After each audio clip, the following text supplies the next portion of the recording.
Okay, first off, ignore my ugly countertops. But I have used this for about a month now and wanted to give my initial review.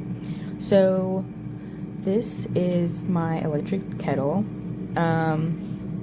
It's pretty cute. I think that it's nice. I was a little shook because this the bottom part is like feels kind of plasticky, honestly, and I was just kind of concerned about the stability of it, but parts of it are like this rough kind of metal feel.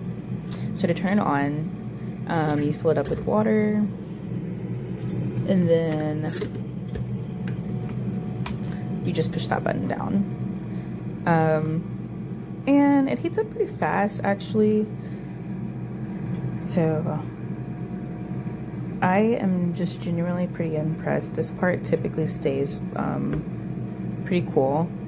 This part will get warm, but it's pretty nice. So it's warming up right now, and as you can see, it gets a little loud, but not too bad. This took probably about 2 minutes. I'm also air frying something, so it's been about 2 minutes since I put it in there. Let's see. Not super hot.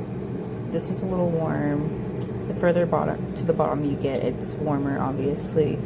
But I wouldn't be like concerned about it too much if I had kids or something. All I have is a little cat that just follows me everywhere. So, and then that pops up, a little bit of steam coming out, and it's ready to pour. Definitely recommend.